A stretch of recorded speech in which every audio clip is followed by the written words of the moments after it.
Saint Helena, South Atlantic Ocean, 1816. The island of Saint Helena sits in the middle of the South Atlantic, nearly 2,000 miles from the nearest continent. It is one of the most remote inhabited places on Earth. The British chose it deliberately. The man they were sending there had already escaped one island exile. They were not going to make the same mistake twice. Napoleon Bonaparte arrived on Saint Helena in October 1815. He was 46 years old. Less than 6 months earlier, he had been Emperor of France, commanding an army, marching to war. Now he was a prisoner of the British crown, on a damp volcanic rock 6,000 miles from Paris, with a small household of loyal companions, a British military governor who treated him with barely concealed contempt, and nothing but time. He spent his days dictating. He dictated his memoirs, his military campaigns, his version of history.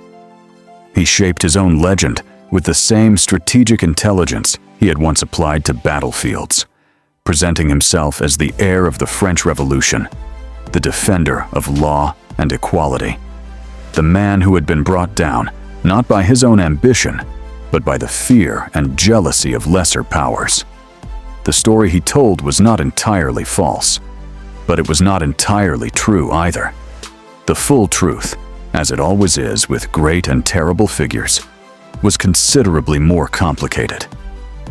To understand how the most powerful man in the world ends up dictating his memoirs on a remote island prison, you have to go back to the beginning, to a Mediterranean island very different from St. Helena, to a family of minor Corsican nobility, to a boy who had no natural place in the world and who decided, with extraordinary ferocity, to make one. This is the story of Napoleon Bonaparte. Napoleon Bonaparte was born on the 15th of August, 1769, in Ajaccio, the main town on the island of Corsica. The timing was, in the particular way that history sometimes operates, almost absurdly precise in its significance. Corsica had been sold by the Republic of Genoa to France just 1 year before his birth. The island's former ruler, and its most celebrated independence fighter, Pasquale Paoli, had been driven out by French forces just 3 months before Napoleon entered the world. Napoleon was, technically, a French citizen from birth. But Corsica was not France. It was a place with its own language, its own culture, its own fierce sense of identity, and a deep resentment of the French annexation that many of its people, including Napoleon's own father Carlo, had initially resisted. Carlo Bonaparte was a lawyer of modest Corsican nobility, educated, ambitious, and shrewd enough to recognize that resistance to France had failed and that the future lay in accommodation. He cultivated connections with the French administration and eventually secured the privilege of noble status for his family, a status that, while minor, was enough to qualify his sons for scholarships to French military and academic schools. At the age of 9, Napoleon was sent to a preparatory school at Autun in central France to learn French. He spoke almost none, before transferring to the Royal Military School at Brienne-le-Château in Champagne, where he would spend 5 years.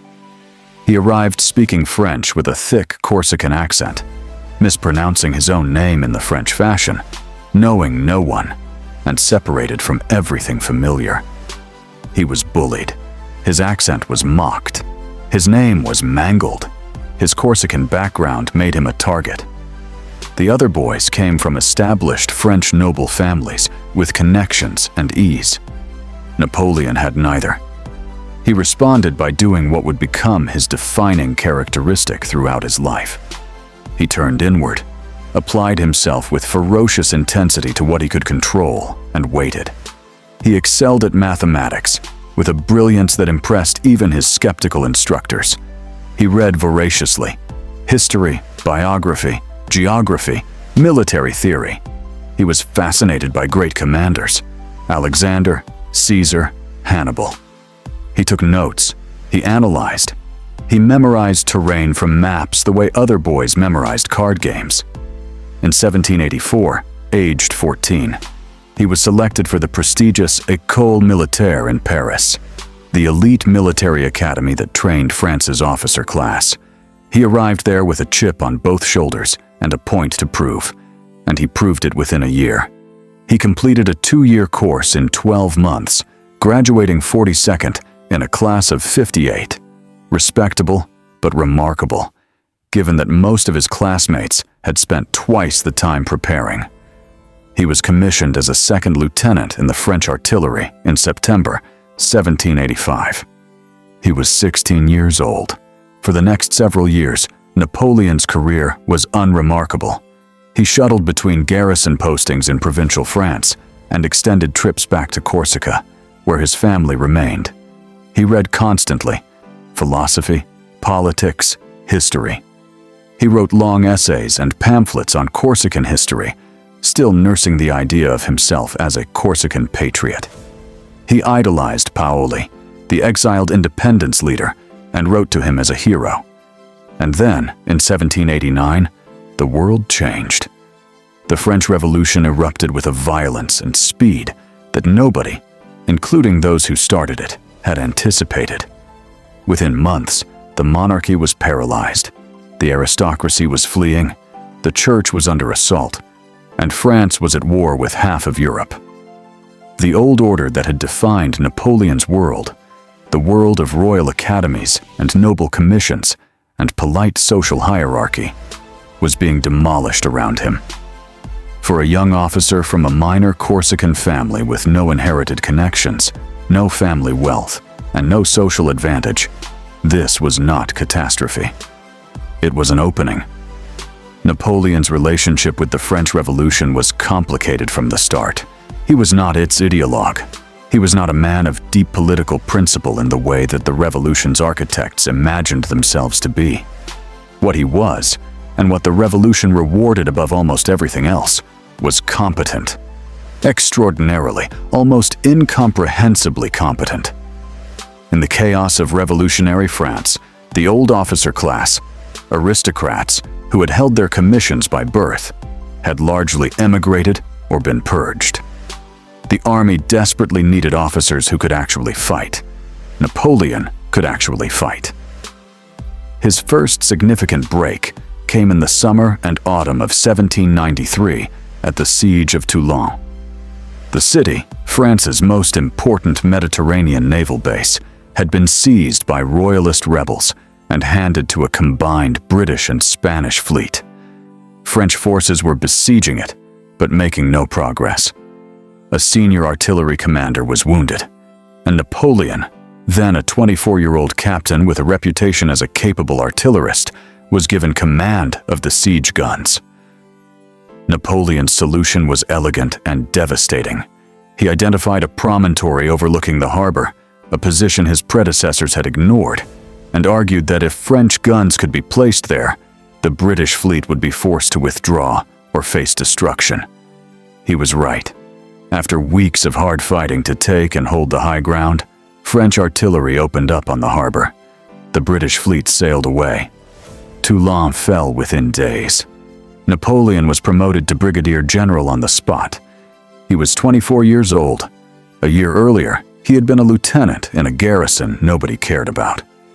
Over the next 2 years, he navigated the treacherous currents of revolutionary politics with remarkable care, managing to survive the fall of Robespierre and the Jacobin Terror, a period when association with the wrong faction could mean the guillotine, without being destroyed. He was briefly arrested in 1794, but released within 2 weeks for lack of evidence. In October 1795, he was in Paris, when a royalist uprising, the largest and most dangerous of the revolution, threatened to overthrow the government. The Directory, then ruling France, needed someone to defend the Tuileries Palace. A senior officer recommended the young Corsican general. Napoleon was given command, placed artillery on the streets, and when the royalist mob advanced, he ordered his guns to fire at point-blank range into the crowd. The uprising collapsed within minutes. Napoleon would later call it, sardonically, a whiff of grape shot. The Directory rewarded him with command of the Army of Italy, a force that was supposed to pin down Austrian forces in the Italian peninsula, while French armies delivered the decisive blow elsewhere. It was a secondary theater. Napoleon turned it into the main event. The army of Italy was in a terrible state when Napoleon arrived in March 1796. The men were hungry, poorly equipped, and demoralized after months of inconclusive skirmishing. Napoleon's first act was to address them directly. He told them that he was going to lead them into the most fertile plains in the world, that they would find honor, glory, and riches there, that he would march them so fast their enemies would not know where they were coming from. Then he did exactly that. In a campaign of astonishing speed and ingenuity lasting from April 1796 to April 1797, Napoleon fought and won 14 major engagements. He defeated the Kingdom of Sardinia and forced it out of the war within 2 weeks. He then turned on the Austrians, crossing the Alps in conditions his opponents considered impossible, appearing where he was not expected, attacking before his enemies had time to concentrate their forces, and winning before they had time to recover. The key to his success was speed and concentration. By the spring of 1797, Austria was suing for peace. Napoleon negotiated the Treaty of Campo Formio personally, exceeding his instructions, trading Venetian territory he had no authority to give, but producing a settlement that gave France most of northern Italy. He returned to Paris a hero. He was 27 years old and the most famous man in France. Napoleon returned to Paris in December 1797 to a hero's welcome. But he was shrewd enough to understand that glory fades quickly in politics, and that remaining in the capital without a command, surrounded by jealous rivals, and a government that was simultaneously dependent on him and afraid of him, was dangerous. He needed to stay glorious and necessary without becoming a direct threat. The solution he proposed was Egypt. An expedition to Egypt would threaten British trade routes to India, establishing French power in the eastern Mediterranean. It was bold, distant, and sufficiently exotic to capture the public imagination. The Directory, relieved to get Napoleon out of Paris for a while, agreed. Napoleon sailed in May 1798 with 35,000 soldiers. And, in one of the more remarkable decisions in military history, approximately 150 scientists, mathematicians, engineers, artists, and scholars. His intention was not merely to conquer Egypt, but to study it, to bring the accumulated knowledge of ancient Egypt back to France, and to transform the expedition into an intellectual as well as a military achievement. The military side was mixed.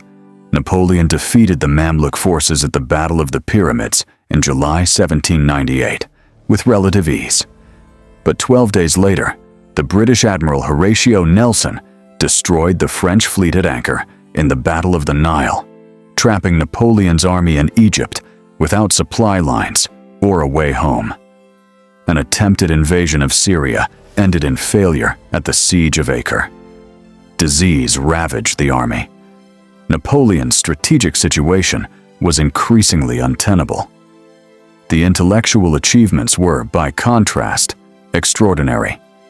Napoleon's scholars produced the Description de l'Égypte, a 23-volume encyclopedic study of Egyptian history, culture, and natural environment that sparked a wave of Egyptomania across Europe and laid the foundations for the modern science of Egyptology. The Rosetta Stone, discovered by French soldiers in 1799, would eventually allow scholars to decode the ancient Egyptian hieroglyphic writing system for the first time in over 1,000 years. In August 1799, Napoleon learned through captured newspapers that France was in crisis. The Directory was collapsing.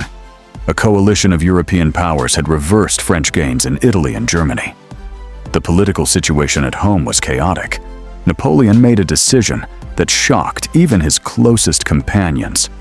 He appointed a subordinate general to command the remaining troops, boarded a frigate in secret, and slipped past the British naval blockade to sail back to France, abandoning his army in the process. It was, by any conventional military or moral standard, a desertion. Napoleon would never acknowledge it as such, and in France, where news of the army's difficulties had been suppressed, he arrived back as a conquering hero. Within weeks of his return, Napoleon was at the center of a conspiracy to overthrow the Directory. His brother Lucien, who was president of the Council of 500, one of France's two legislative chambers, was a key co-conspirator. So were several senior politicians who believed the Directory was beyond saving and wanted a stronger executive government. On the 18th and 19th Brumaire in the French Revolutionary calendar, the 9th and 10th of November 1799, the coup unfolded. It was not clean. When Napoleon addressed the Council of 500 directly on the second day, deputies hostile to the coup surrounded him, grabbed him, and had to be physically restrained by soldiers who entered the chamber.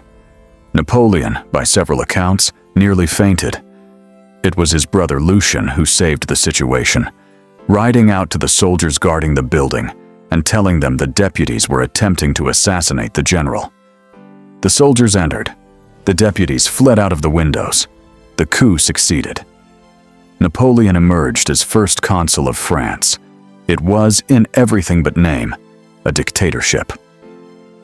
Most of France, exhausted by 10 years of revolution, terror, and instability, welcomed it with something close to relief as first consul, and then, from 1804, as Emperor of the French. Napoleon governed with an energy and focus that is difficult to overstate. He routinely worked 18-hour days, dictating letters and orders to rotating teams of secretaries who could barely keep pace. He read everything, remembered everything, and made decisions with a speed that dazzled and sometimes terrified his administrators. The domestic achievements of his rule were transformative. The Napoleonic Code, the unified legal system he commissioned and helped draft between 1800 and 1804, replaced the patchwork of feudal laws, regional customs, and royal decrees that had governed France for centuries. It established equality before the law, the right to a fair trial, the protection of private property, and freedom of religion. It was revolutionary in the most literal sense, and it endures. The Napoleonic Code is the foundation of legal systems across France, Belgium, the Netherlands, Spain, Portugal, Italy, Romania, Quebec, Louisiana, and much of Latin America to this day. He reorganized France's entire educational system, creating the lycée network of secondary schools that still exists. He established the Bank of France. He built roads, bridges, and the first modern sewer systems in Paris. He negotiated the Concordat with the Catholic Church in 1801, ending the bitter conflict between the Revolution and the Church that had torn France apart, while ensuring the state retained ultimate authority.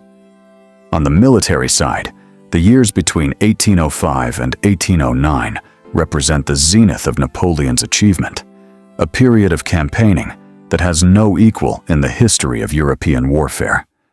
At Austerlitz in December 1805, he faced a combined Austrian and Russian army larger than his own, and destroyed it through a maneuver of such geometric precision that it is still studied in military academies around the world. He had deliberately appeared weaker on his right flank, invited the Allied commanders to attack it, and then, at the precise moment they had weakened their center, smashed through with his Imperial Guard. At Jena in October 1806, he destroyed the Prussian army in a single day, an army that had been considered one of the finest in Europe since the days of Frederick the Great. At Wagram in 1809, he defeated Austria again. By 1810, the French Empire and its satellite states, kingdoms ruled by Napoleon's brothers and marshals, stretched from Portugal to Warsaw, from the Baltic coast to the tip of the Italian peninsula. The map of Europe had been redrawn around one man. His personal life during this period reflected the same ambition. He had married Josephine de Beauharnais, a Martinique-born widow, beautiful, worldly, and politically connected, in 1796, in a rushed civil ceremony at which Napoleon arrived 3 hours late. The marriage was passionate and troubled. Josephine was unfaithful in the early years, while Napoleon was on campaign. Napoleon was serially unfaithful throughout. What bound them was something harder to name, a deep mutual fascination that neither could entirely escape. But Josephine could not produce an heir, and by 1809, Napoleon had decided that dynastic continuity required him to remarry. He divorced Josephine, who reportedly wept for days, and in 1810 married the 18-year-old Austrian princess, Marie-Louise, daughter of the Habsburg emperor he had twice defeated in battle. In 1811, she bore him a son, Napoleon II, whom he immediately declared King of Rome. Two decisions, made within 2 years of each other, broke the Napoleonic Empire. The first was Spain. In 1808, Napoleon exploited a succession crisis in the Spanish royal family to force both the Spanish king and the heir apparent to abdicate, and installed his brother Joseph on the throne. He expected the Spanish population to accept the change, as they had seen populations accept French-imposed rule elsewhere. He was catastrophically wrong. Spain rose in mass resistance, not a conventional military opposition, but a people's war, a guerrilla campaign conducted by fighters who had no uniforms, no central command, no fixed positions, and who simply refused to stop fighting. The Spanish called it the Guerra de la Independencia. Napoleon called it his Spanish ulcer. British forces under the Duke of Wellington landed to support the Spanish and Portuguese resistance, pinning down 200,000 French troops in a conflict that drained manpower and resources for 6 years. The war in Spain could never be won by conventional means because the Spanish had decided, collectively, that they would not be conquered. And in a guerrilla war against a population that will not submit, the occupier always eventually loses. The second decision was Russia. Napoleon had imposed the continental system, a Europe-wide blockade of British goods intended to strangle Britain's trade-dependent economy. But Russia, which depended heavily on trade with Britain, had quietly begun circumventing it by 1810. Tsar Alexander I, who had been Napoleon's ally after their meeting at Tilsit in 1807, was drifting away.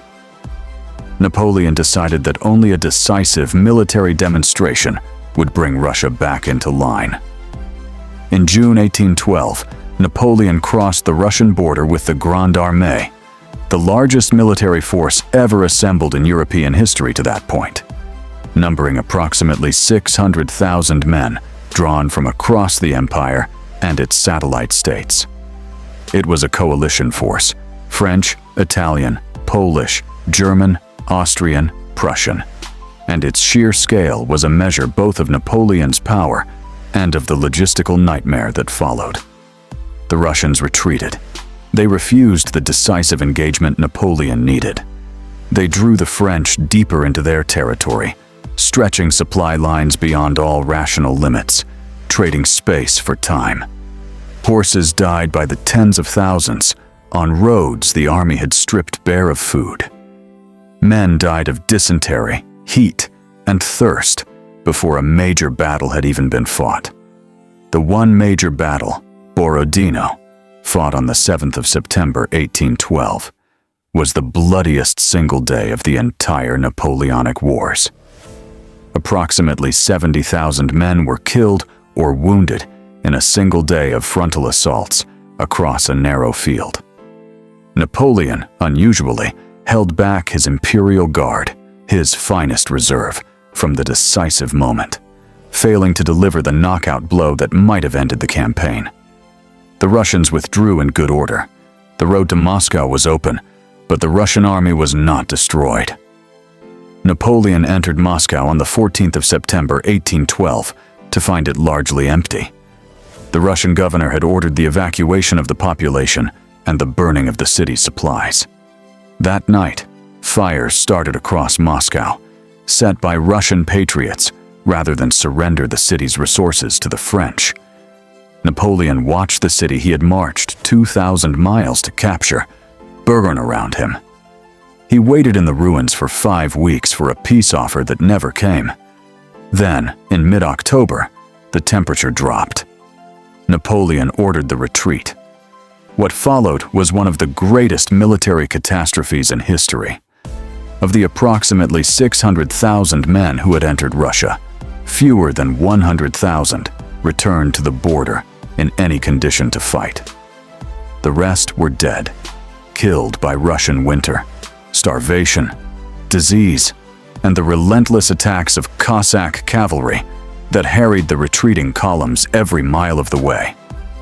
The myth of Napoleonic invincibility was shattered. Prussia switched sides. Austria switched sides.